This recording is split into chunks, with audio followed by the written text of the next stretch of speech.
Hey, runners, welcome to our NYRR Coaches Chat. And today we have our partners, HSS. We have Anil, physical therapist over there, joining us today. Thank you so much, Anil, for joining our chat today. Absolutely. Glad to be back. This is going to be a really cool show. So those who are just joining us, this chat is all about you and your questions, your running questions, your training questions. Anil is here because I don't know the human anatomy as well as him, and he's a physical therapist, among many things. And so any running injury questions you have, put those in the chat below, and any training question you have as well, put those below, and we're going to answer those for you all today. I also want to know where you are watching from. It's really cool to see how far out the reaches of this chat. So sometimes we get people in New York City, New Jersey, and then every time we get California, we get France, we get all over the world. So put where you're watching from, and once again, as always, put those training questions below in the chat, and we're going to answer them throughout the chat. There are two big things I want to talk to Anil about coming up here. The first one's going to be marathon recovery. We just had a marathon this past weekend, a major. We're going to have a marathon this next weekend, and the weekend for that. All the spring marathons are coming together. All the major marathons coming together. Almost every weekend there's a marathon happening. This weekend is London. And so I think that thinking about what to do after you finish a marathon is really important. And you want to know that before you go into the marathon. So we're going to cover that. I also want to talk about just the runner's knee, the knee in general, how it affects the runner, ways to avoid injury in the future, and ways to get, if you do have some knee pains, or the runner's knee, as they call it, kind of ways to cure that and get better faster, so you can get back to your training. So like I said, questions in the chat, guys. Anything you have, let us know where you're watching from. I see people already writing in. Thank you, guys. But I know let's start off the top with recovering from that marathon. Like I said, Berlin was last weekend, London this weekend. We got New York City, of course, November 7th. So as coaches, we always tell runners that recovery starts right after you cross that finish line. Can you go into depth kind of what that means and what runners should be doing immediately once you cross that finish line of your marathon? Yeah, so the first thing is after you cross the finish line is keep running. Don't stop moving. Of course, you want to gradually decrease your speed and your pace overall. But the worst thing you can do is just to abruptly stop running as soon as you cross the finish line. At that point in time, your body kind of doesn't know that it's stopped, right? So therefore, your muscles will still contract. Your body's still going, and therefore could lead to some types of injuries or pains or aches or whatever the case may be. From there, you guys know me, and you guys have seen me on many of these webinars here, and I kind of always preach the cool down. And so whatever that means to you, a simple cool down can just be decreasing your speed to a nice comfortable walk, and then following, going right into simple movement-based stretches. And then, of course, nutrition is all part of the cool down too. Having an action plan of like, I'm going to eat this after my race, I'm going to hydrate heavily after my race, are all important things for as soon as you cross that finish line. Let's stick on that topic of nutrition, Anil. What are things we should look for? What substance should be in those food? Maybe not specific, maybe some examples for runners out there. Mirror what you do in the long runs, obviously, but what are we looking for after the marathon in terms of eating? Yeah, a marathon is brutal, right? So it's just constantly breaking down your body, breaking down those muscles. First thing and foremost, you got to get some protein in there to rebuild those muscles. To that really kind of kickstarts the recovery phase, to almost decrease that soreness. Of course, hydrate as much as possible, and that can be your simple kind of sports drinks, ones with a lot of electrolytes and carbohydrates in them to replenish your body. But yeah, I think protein first and foremost, and of course, good, substance of carbs to give you that energy to actually recover. Yeah, very important. So, we're getting our nutrition in us. We should keep walking after the marathon finish. A few days after the marathon, is there things runners should be doing also to aid recovery to kind of get faster? Maybe 2 days afterwards, we're still feeling sore. How can we recover a little bit faster a few days later? Yeah, just like your training, you train for your race, and just for after your race or your cool down, you should almost prepare or train for that too. And what I mean that is just simply like, have the devices that make you feel good. If that's a foam roller, if that is a massage gun, people have those like compression cuffs, for them all ready to go, different compression socks, whatever the case may be. Just have yourself prepared. So, long story short, the best thing a runner can do after completing the marathon the next couple of days is continue moving, continue to work on the things that that you have deficits in. Again, you guys have seen me on many of these videos. You guys know I have tight hamstrings, and then therefore I'm going to focus on foam rolling those tight hamstrings, focusing on mobilizing my hips, my knees, ankles, things like that, so that way I don't kind of lock up in the next couple days. The toughest thing to come back from running these long races is the after effects of that soreness, and it can last days and days and days, weeks at times too. So the best thing you can do is prepare yourself by training yourself and your body to know what I need for my cool down and what I need for the next couple days. And that definitely plays into the nutrition that we just talked about. And then those, devices or those specific exercises or mobility that you have deficits in for the next couple days. So as runners watching this chat, we all want to know, when can I start running again? When can I start after a marathon? Is there a time that our bodies can kind of sign to us, like, can I run the next day? Should I wait a month? What's the kind of thought behind running? And kind of, there's running, but then there's also hard running. So maybe define the difference between what they Sure. can do and what they shouldn't do. Yeah, and then that is very specific to anyone. A lot of times, the simple answer, or sometimes it could be the most complex answer, is just simply of like how well you train or how well you feel after crossing the finish line, can correlate to how quickly you can get back out there and start training again. If we're just talking about kind of the first timers, or maybe those that aren't the, let's say, the elite of the bunch, ideally, for every mile you run out there, you're going to want like a day off, so 26 miles, 26 days off, things like that. But that doesn't mean that you're not doing anything. It just means that you're not pushing yourself to the maximum in that time. You're kind of letting your body recover nicely. Of course, I treat runners constantly, and I know that that is not a nice thing to tell you guys. And so I know you want to be back out there right away. But again, you just have, it depends on how well you train, how well you prepared for your race, and how well you feel crossing that finish line in the next couple days afterwards. I think it's important. And like you said, and things like cross training, I'm sure can help as well. Cycling, elliptical. We're still moving out there, Sure. guys. We're just keeping the muscles kind of recover a little faster. Are there things that runners shouldn't do after a marathon that can actually hurt their recovery? I'm assuming maybe running really hard the next day. Obviously, you're gonna do anything else that comes to mind that we shouldn't be doing that would hurt recovery. Yeah, I think right away is you definitely don't want to hop back to it and go for another 20-mile run or something like that. You listen to your body for sure. I would say definitely like no heavy lifting. No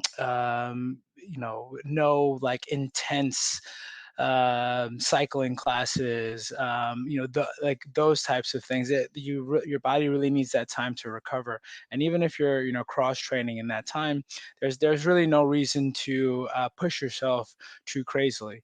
Some other things like again, like plyometrics, like jumping and things like that. Those things right now, your body's still recovering, and therefore you want to decrease any chance for a particular injury. Again, I would just say that if you have the means to, take a day off or a couple days off or something after the marathon, that does help a lot. A lot of my patients who, are avid runners, they run the marathon and next day they go to work, or next 2 days they go to work. They are very, very sore, because the chances are you are working like a sedentary job, and you're just sitting there and sitting there and sitting there. And then by the time you try to get up, you can't, right? So things like that, just keep moving as much as possible, but doing it in a safe way. And then, of course, not overdoing it in the sense that I'm going to start jumping, I'm going to start lifting 400 pounds, I'm going to start running 20 miles again. Just listen to your body. I like that a lot. Yeah. We got some really good shout outs here and some good questions. Let's jump into these. So I got a sore throat today. We got shout outs. We got Chang says, hi, everyone from New York City. We got Jennifer saying hi. We got Jeff from Charlotte, North Carolina watching us. We have Jeffrey says, hello from Mickey Mouse Town in Orlando, Florida. It was great being a runner at the New Balance Bronx 10 miler. I'm glad you joined us, Jeffrey. It's awesome. We have David watching from Queens, New York. We have Joan from Ireland saying, let's hope that we'll be allowed to enter the US from Ireland on November 1st. I agree. Hoping you can be here as well. And we have Edgar as well saying, hello, Coach D from East Harlem United Runners. So guys, thank you so much who are just joining us now. Put your shout outs in the chat. Let us know where you're watching from and also your training questions. We have a few training questions that are just for you, Anil. So I'm going to toss these your way. We'll start with Lucy coming up first here. She asks, she's doing the 18-mile tune-up this weekend in Central Park. She says, what should I do after my 18-mile run on Saturday to recover right away? Yeah. So, of course, like we talked about, as soon as you cross the finish line, continue moving, walking. I believe we're going to even have a tent set up there for recovery itself, so you can always stop by and ask any questions. But, right away, what's really nice is that, in our recovery tent, we have a whole like kind of mobility station, including foam rolling and things like that. So by the time you get to us, you've kind of ramped down your speed, your muscles are kind of in that recovery. And that's the perfect time to do some mobility type of exercises. So foam rolling, different banded exercises to open up those joints again, loosen up those muscles.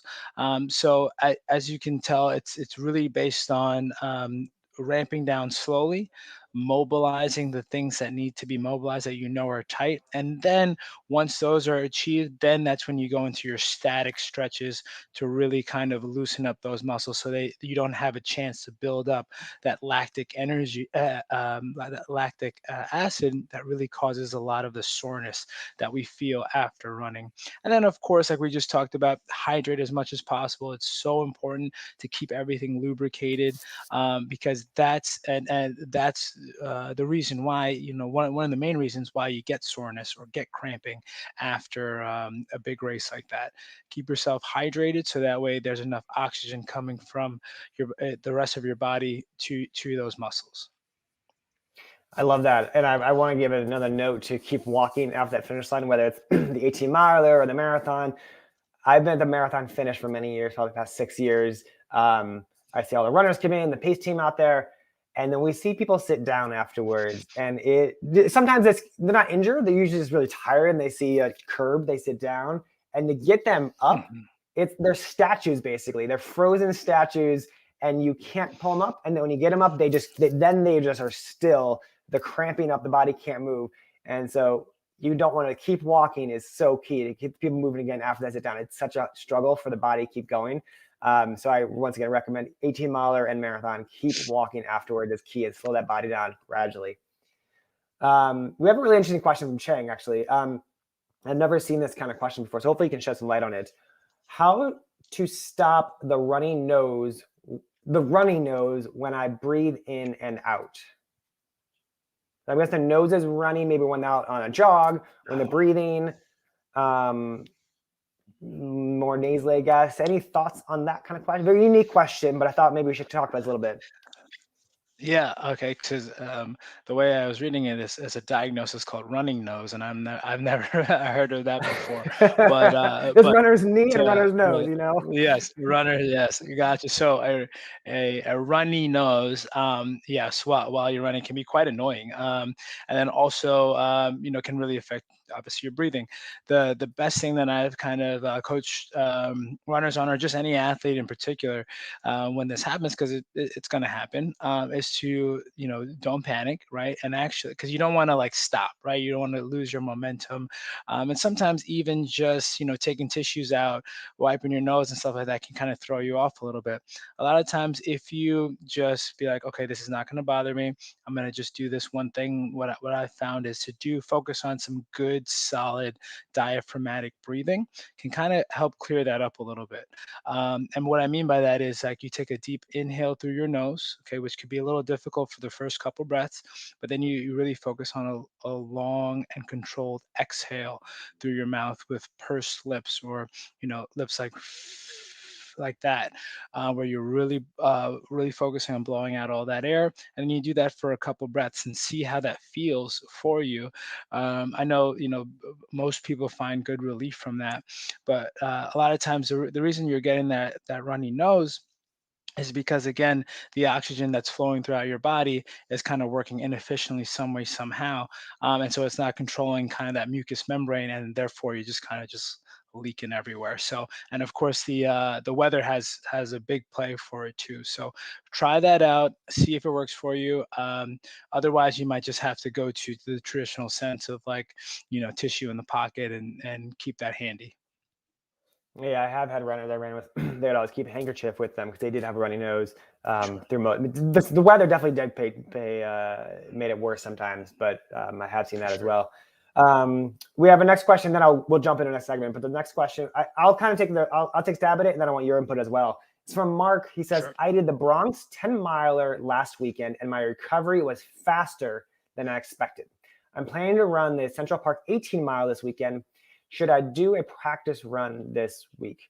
So from the coaching's perspective, I would kind of want to look at, you probably still are recovering. So Neil said earlier, it takes about 26 days to recover from a marathon. That's like racing a marathon. So as a coach, I relate that to it takes 10 days to fully recover from a 10-mile race. So you might feel really good, but you still do have small microscopic tears in your muscles that you don't want to make worse. That's how injuries will, your stress fractures long-term. So you still are recovering, though you might feel very strong and ready to go. So I would still take this week easy. You still are, I'm assuming, training maybe for marathon. So just pull back your mileage a little bit. As far as a practice run, I'm not sure if you mean like a long distance, like trying to go longer. I would stick to that training plan as long as you're feeling good. And practice run, I'm not sure once again if you're trying to do like 18 miles before this weekend.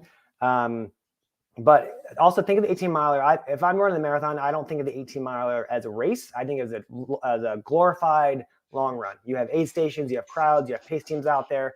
So you're not going to do that at race effort necessarily. You're going to have like a long run pace, which is going to affect your body differently. Race pace is going to put more strain in your body. Long runs, a little bit less strain because you're going long but not super fast. So marathon, you can put those together, fast and long, and there's your marathon. So treat this weekend like a glorified long run. And I think you'll have a successful weekend. Once again, you still are recovering from the 10-miler, I think is key. Anil, what do you think for this question?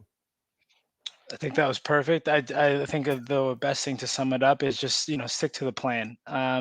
If you kind of deviate a little bit too much, it can really throw a wrench into things. I think the fact that you feel great after that 10-miler is just a testament to, just like we talked about before, of how well you've been training, how well the plan has been working for you, and therefore there's really no reason to kind of deviate from it. A simple thing that I tell people all the time is like, I felt on Monday I trained, I felt really, really well. So on Tuesday I missed my workout, but Wednesday I'll just double up. You don't want to do that. Just stick to the plan that you have, okay? Because sometimes you might add more soreness or more fatigue to that area, and then therefore that 18 mile is going to be a little bit tougher for you. And then the biggest thing is that you don't want to do anything to decrease your performance, especially in a race or a tune-up, because you have that marathon coming up, and mental clarity is one of the biggest things for these types of races. So you just want to stick to the plan and just continue to work at the things you need to. Love it. Guys, if you have more questions, put them in the chat. We're going to answer them, whether on YouTube or on the Facebook. Put them in your comment section. Also, where you're watching from. I do want to talk to you, Anil, about the knees. They're important to runners. They're important just walking in life in general, but we're going to talk about running specifically today. So talk about how to keep your knees kind of strong. A lot of people have, pains in their knees throughout trainings. Is there things we can do to kind of keep them healthy and strong throughout our marathon training? Sure. I'm sure everyone, who've watched these segments before know that I'll just say it's all about the glutes. It's all about the hips, right? If you kind of keep your hips strong and stable, chances are everything above and below will be as strong and stable too. Of course, that is kind of like a quick hitter in terms of advice, but everyone is definitely different. The reason is because the hips kind of control your stability, as you're jumping from one leg to the next, right? So if your hips are kind of out of alignment, they're not strong enough to hold the rest of your body, then a lot of that force is going to translate directly down into that knee, and then therefore causing types of injuries and whatnot. So I would start first and foremost, hip strength, core stability, all that stuff. But looking more specifically to the knee, things that have to do with just pure brute strength and isometric control of the knee are some of the best things to do. So for instance, stepping up and stepping down from let's just say an 8-inch step or something like that is going to be a good indicator of how you're doing or how stable those knees are. Simple squatting, with good form, can be a good indicator of how well you're shifting weight, or how even your weight is, and just good balance control with those knees too. Can I control the locking and unlocking of the knee in just a simple single leg balance? Love that. So a lot of times, when I was growing up, I heard that runners have bad knees. When you get older, you're gonna have bad knees as runners. Is that a true statement, or do you find with your practice that actually you have stronger knees as you get older? I'm kind of wondering your take on that. Yeah, the more and more I practice, the more and more I realize that those wise tales are untrue. And so I just think it really has to depend on, just like training for this marathon, how much work you put in to keeping yourself healthy will directly correlate to how well your knees are. And so I think there are many factors that work against runners, but there are also so many factors that you can do to preserve the health of your knees. So for instance, right, I mean, running is a repetitive sport. It's a when you get an injury, it's usually not traumatic. It's usually very much so an overuse injury. So if something is overused, then the idea is to stop using it. But really, the idea is to train it in a way that can handle those repetitive loads over and over again. A lot of it starts with some of those exercises that we just talked about before, but really, it starts with just good, solid running mechanics, which again can be quite personal depending on the person. And then, of course, good, solid equipment, right? The shoes that you run in can really, either hurt you or benefit you, or just keep you from further injury. So, again, being as prepared as possible will definitely decrease the likelihood for those runners' knees. And then I want to talk to you about that runner's knee. It's an injury that is named for runners because we get it a lot. Can you guys go into what runner's knee is and how it affects runners and kind of the culprit of it, and then how to get stronger from it? Yeah, like runner's knees is a very like an umbrella type of diagnosis where, um, You could just be like, oh yeah, you got runner's knee type of thing. It's also the same thing of saying like I have anterior knee pain or front of the knee pain. So there's so many different structures that go on in the knee itself, and it's so easy to just say, oh, you're a runner, you got runner's knees, type of thing. So what I will say that a couple diagnoses or pathologies that can happen that fall under the umbrella is like when your kneecap is like on top of that knee there. There should be some space in between your kneecap and the knee joint itself. Sometimes that space gets a little bit more narrow due to some muscular types of imbalances, or even just not having a correct stride while you're running. And then therefore that kneecap gets closer and closer to the knee joint and causes some rubbing on the kneecap as you are going through your stride, or sitting or whatever, cause it kind of causes your pain there. And therefore can kind of break down a lot of that cartilage that the kneecap encompasses. So that's definitely one kind of pathology for that. Another just has to simply do with the tendons and the ligaments that kind of encompass the knee, them just having more strain on them as you may be doing something incorrectly, or different muscle imbalances. You might have heard of like a patellar tendonitis or a quad tendonitis type of thing. That's all part of like a runner's knee. And then of course, simply, people have heard about the IT band. So IT band syndrome, which kind of comes down the lateral or the outside of the leg. It can also lead into that anterior knee pain too. It's all about improper mobility within your body, whether it be the joints of your body, the muscles of your body, and just simply some kind of strength imbalances that happen there. Honestly, all of them are all the same in terms of how you treat them. You got to strengthen what's weak. You have to learn how to move properly within that new strength that you gained, right? And then over time, that should start to decrease. I love it. That's great. We got some great shout outs and some questions when I get to those. We had Dawn from Chester, Pennsylvania watching. Hi, Dawn. We have Victoria from New Jersey saying, I can't wait for my first New York City Marathon. I'm also running the 18-miler. We have Tony from Brooklyn, New York. And Ruby from Michigan.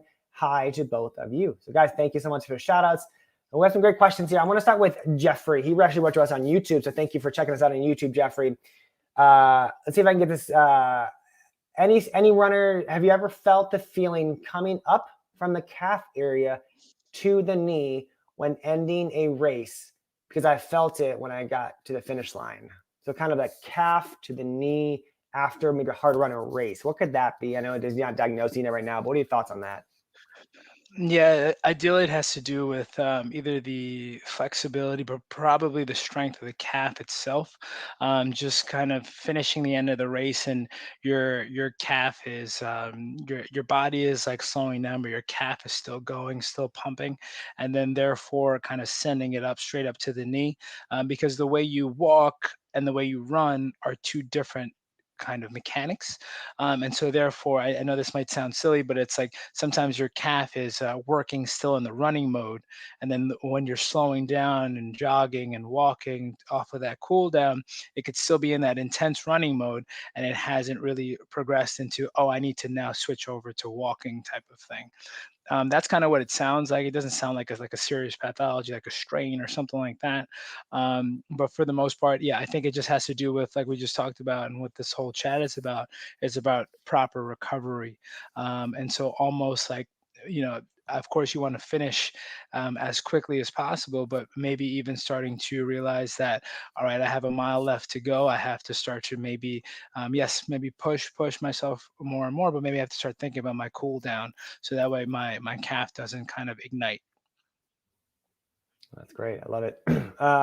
Thomas has a question. I'll kind of take it first, and then I'll definitely want to pass to you. And it says, hey guys, I'm running Chicago Marathon on October 10th, then New York City in November.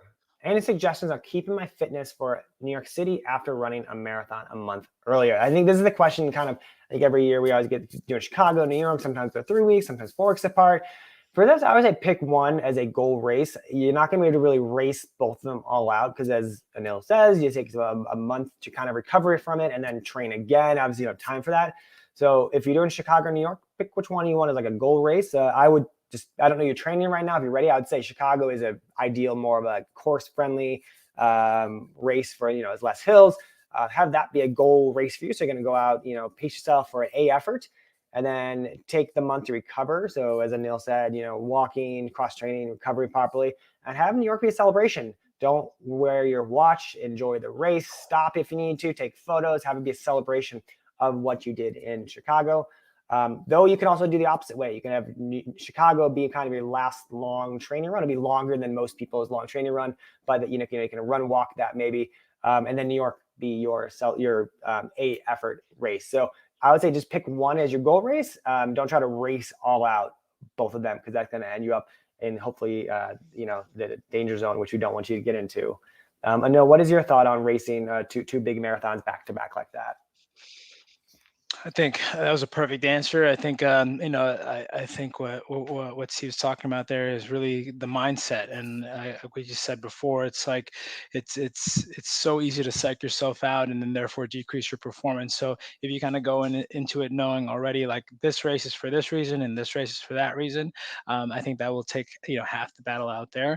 And then just simply from from anatomy perspective is just really just focus on good recovery, good cool down after in between both races, because that again will kind of propel you forward to the next race that you do or the next run that you do.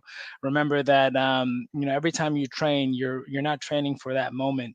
You're training for the next day. Or you're training for the thing that you're looking for. Same thing with your cool down. You're not cooling down from, let's say, the moment. Of course, yes you are, right, but you're really using that cool down as a means to be able to run, walk, function the next day, next couple of days, and things like that.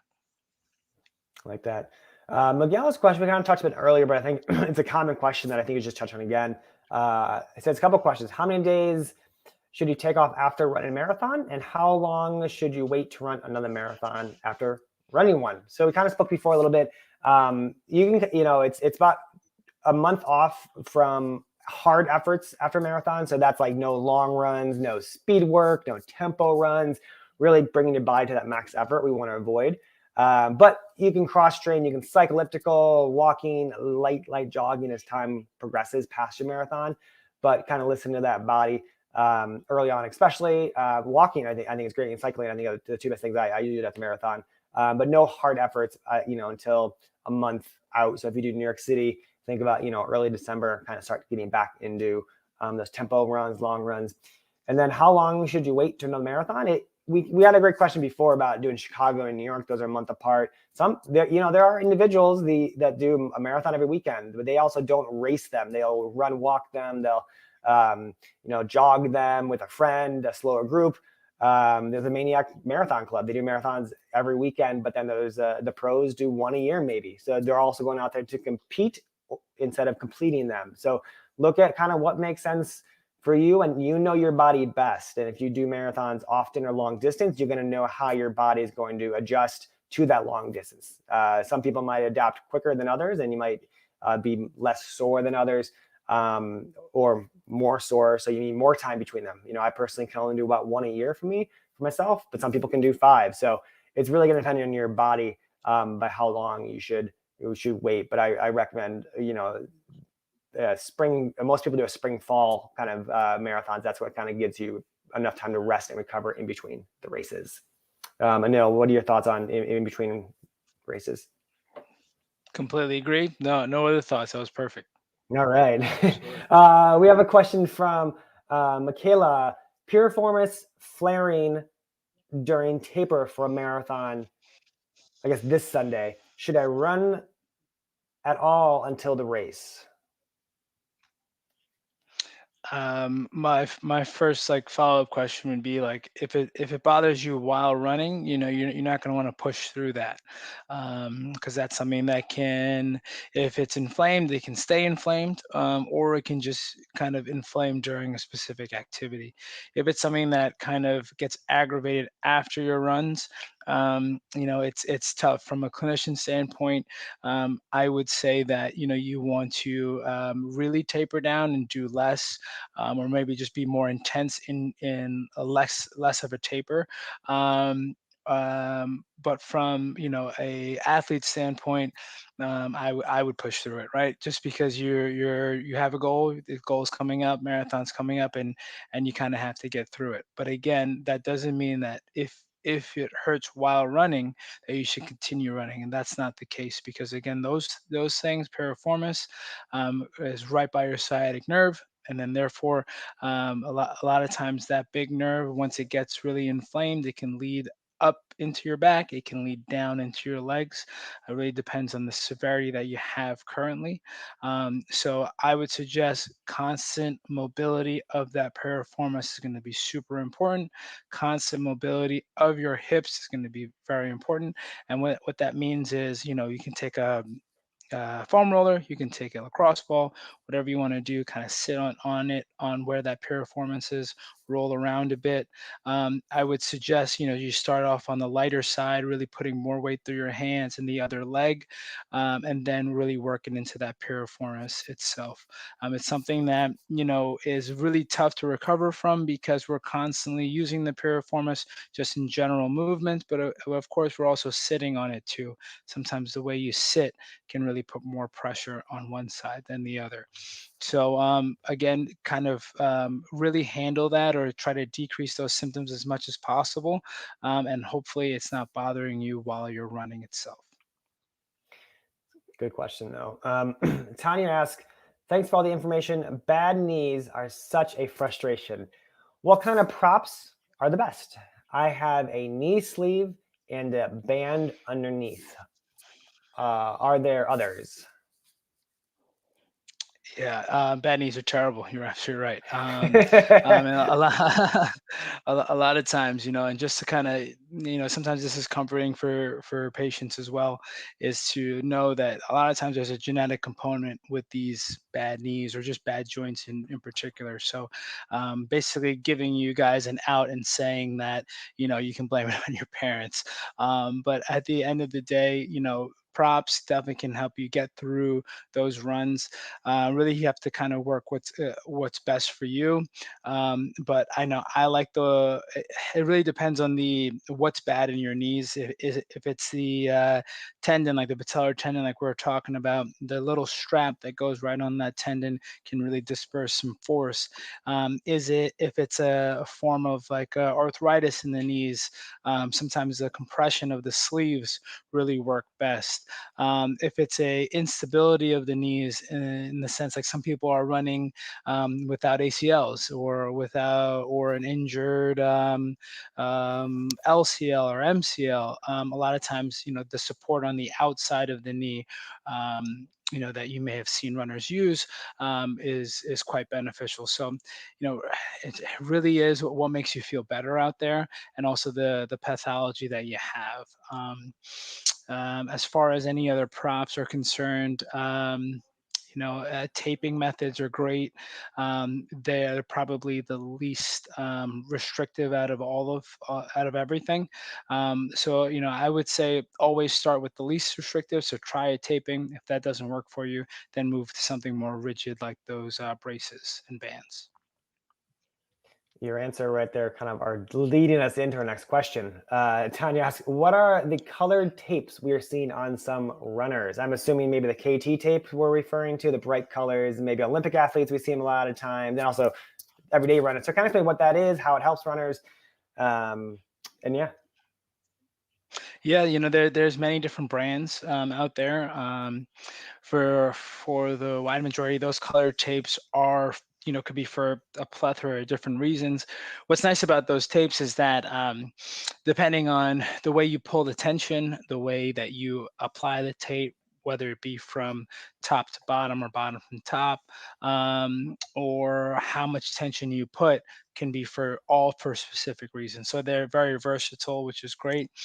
Now, as far as what those tapes do, a lot of times they can definitely provide some support, but like non-restrictive support, because those tapes itself are, they move with the body very nicely, and then therefore you don't feel like, oh, I can't, have a full range of motion of my knee or hip or whatever the case may be. And then sometimes too, what I actually really enjoy using those tapes for patients is actually to decrease inflammation or decrease swelling. And this is most evident in, let's just say you kind of sprain your ankle right away. What happens? You get a lot of inflammation. Sometimes it might get black and blue. Depending on how you situate the tape on that area, it can really take away a lot of that swelling by promoting more blood flow to the area. So many different reasons to use those tapes. Again, I would say before you apply those tapes, because again, you can do it incorrectly, and then therefore inhibit certain muscles or overactivate certain muscles. I know it sounds a little voodoo stuff, but I would say try to maybe seek out a professional that has experience with those tapes and to see if it works best for you.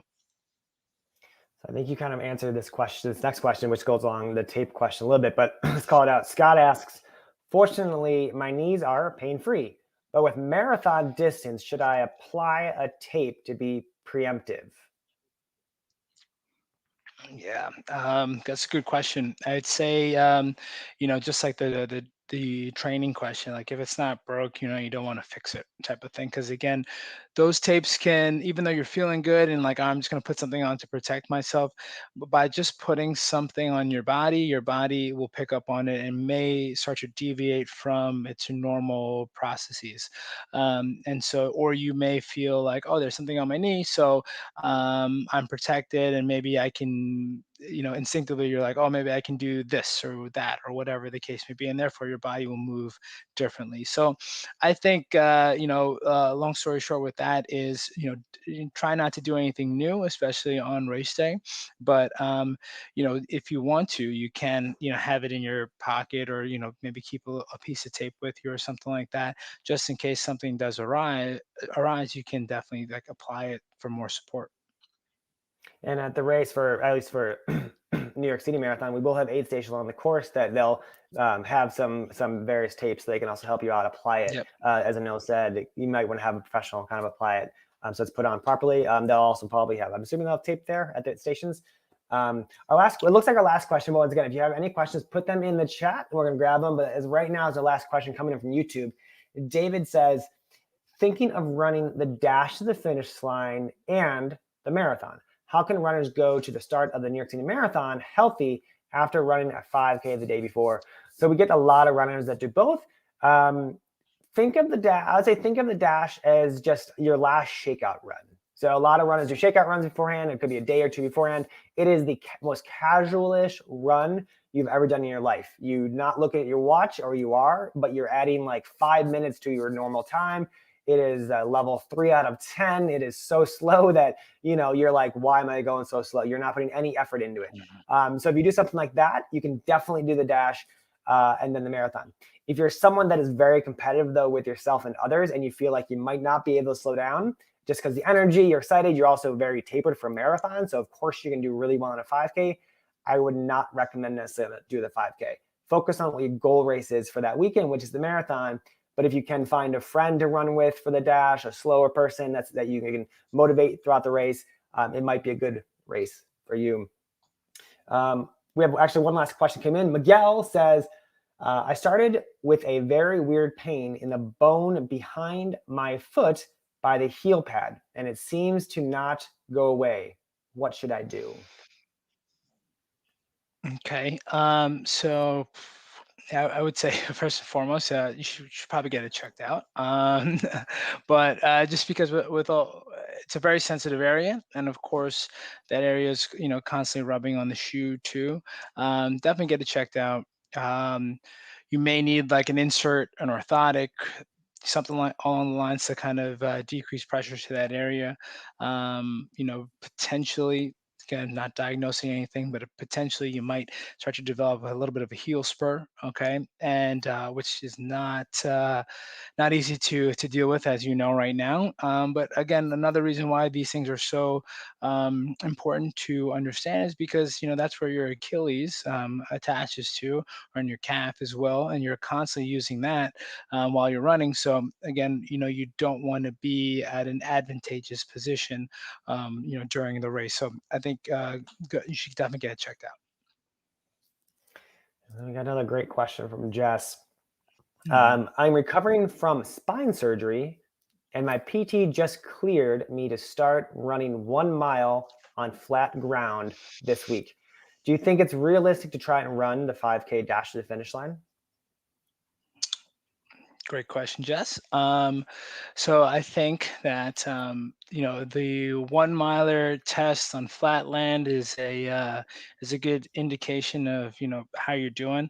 I think if the dash to the finish, I'm sorry, I don't recall the course for that itself. If it's pretty flat, I think you can do it for sure. But at the same time, recovering from spine surgery is an up and down battle sometimes. And so one day you could be feeling great, and the next day, you could be feeling really sore or not so great, or whatever the case may be. So I think let's play it by ear for sure. And I think gradually increasing that mileage will be an indicator for the dash to the finish. That's awesome. Great. Thank you guys so much for joining our chat. It's been fun talking with you guys. Anil, thank you so much again. It's always a pleasure to see you on these chats. I can't wait for us to be able to do this in person again. But guys, thank you again, and good luck to anyone running the 18-miler training run this weekend. And we'll see you next time. Thanks again. Take care.